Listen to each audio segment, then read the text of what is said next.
Olá, queridos irmãos, a paz do Senhor Jesus, mais uma vez aqui por este canal Jesus Verbo de Deus, e eu quero repartir rapidamente um versículo que se encontra em 2 Timóteo, capítulo 4, apenas o verso 2. Peço a você que se inscreva para esse canal, caso ainda não é inscrito, que deixe o seu like e que ative o sininho de notificações para receber as notificações com os próximos vídeos. Então, esse versículo aqui no 2 Timóteo capítulo 4, versos 2, ele diz exatamente o seguinte: prega a palavra, insta a quer seja oportuno, a quer não, e corrige, e repreende e exorta com toda longanimidade e doutrina.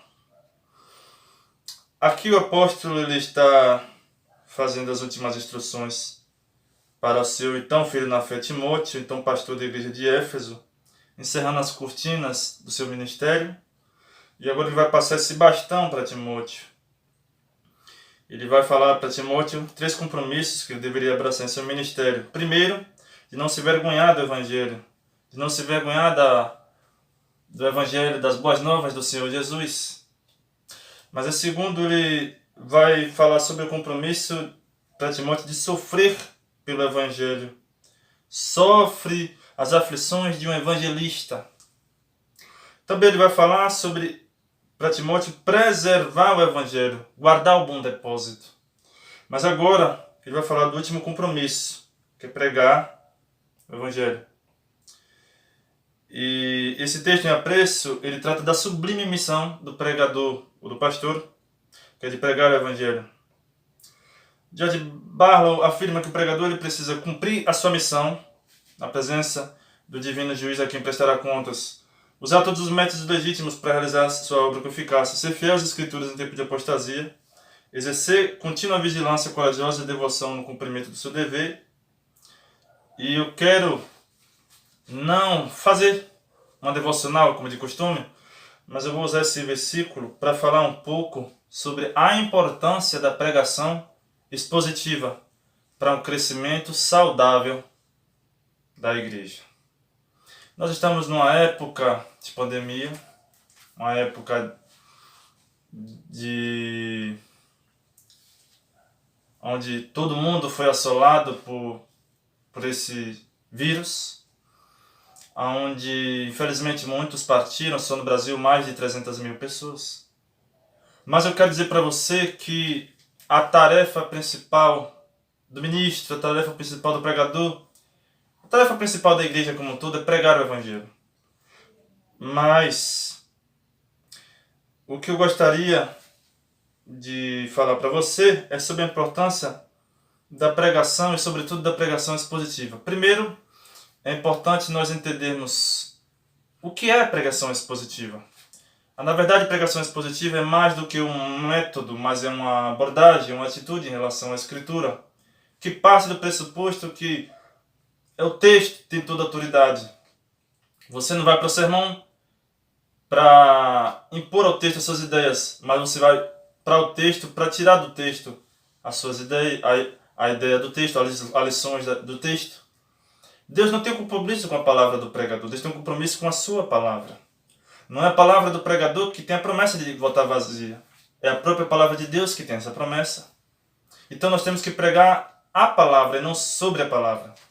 Eu gostaria de resumir a pregação expositiva em pelo menos 3 verbos para você. Se você conseguir guardar esses 3 verbos, eu fico muito feliz. Em primeiro lugar, ler o texto. Ler.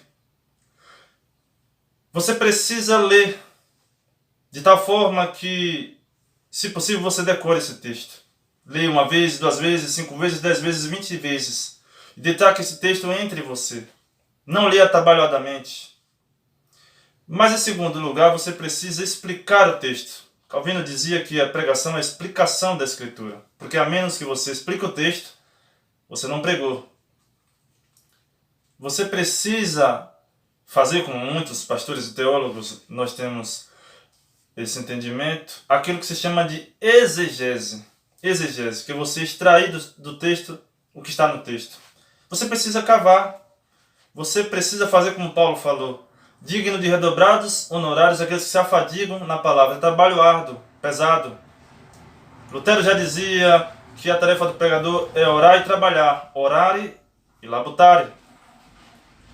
Mas em terceiro e último lugar, aplicar o texto. John Stott, pastor inglês de saudosa memória, ele dizia que a pregação é você fazer a conexão de 2 mundos, com o texto antigo com o ouvinte contemporâneo. Porque a menos que você conecte o texto antigo com o mundo contemporâneo, você não pregou.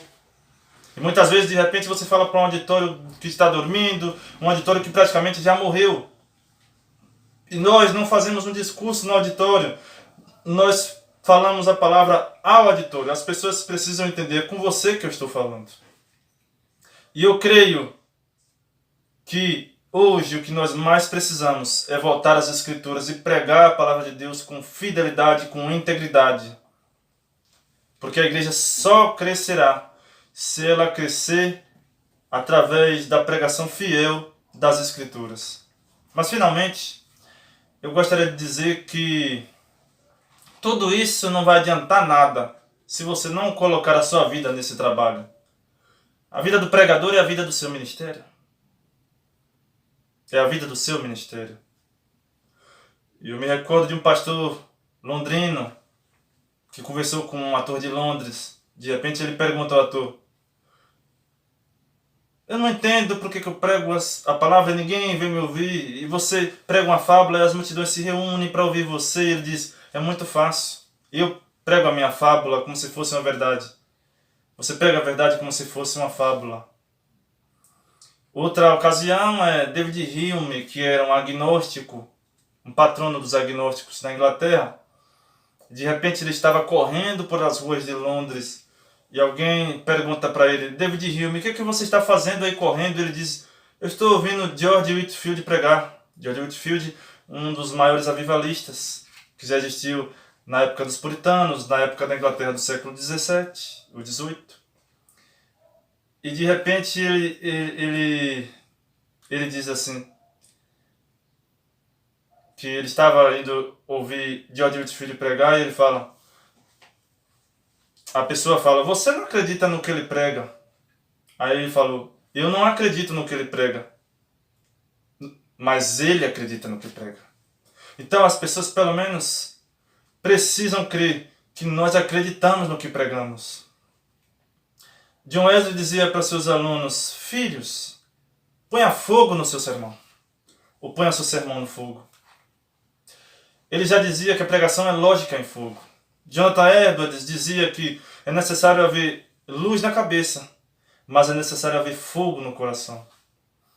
E que nós sejamos como esses grandes homens, como os discípulos de Emaús, que ouvindo Jesus expor as Escrituras, disseram: porventura não nos ardia o coração quando nós ouvirmos expor as Escrituras? É a Escritura que põe fogo no coração, queridos. É a palavra de Deus que despede chama de fogo, como já está dito no Salmo 29, e faz tremer o deserto. É a palavra de Deus que nos inflama, que nos acende. Então nós precisamos depositar a nossa vida nesse trabalho. Que Deus nos ajude, que nós possamos pregar esta palavra com fidelidade, com integridade, não comercializando, não transigindo, não falsificando o Evangelho, não aderindo às novidades do mercado da fé, mas mais do que tudo, que isso possa ser a nossa vida, para que não aconteça como, por exemplo, um pastor disse ao reverendo que ele se tornou apenas um fabricante de sermão. Apenas isso e nada mais, isso já não ardia mais no seu coração. E é necessário que isso faça seu coração palpitar, arder, queimar.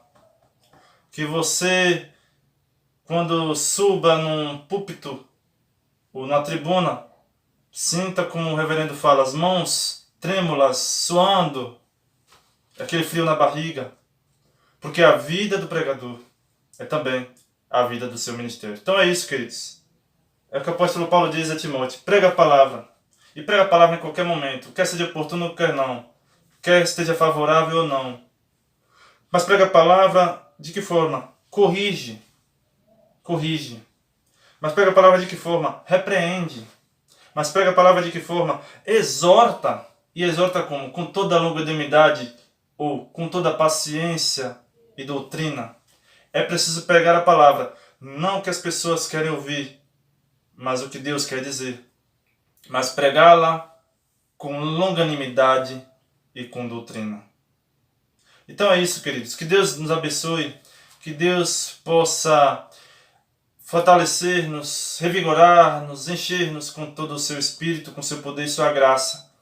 E que nessa época de pandemia, que Deus possa guardar a sua igreja, que o Evangelho continue marchando resoluta e sobranceira, vitoriosamente, e almas e vidas, pessoas sejam convertidas a Cristo, convertidas ao Evangelho da graça do Senhor Jesus. Então é isso, queridos. Deus abençoe a todos, Deus abençoe a cada um de vocês.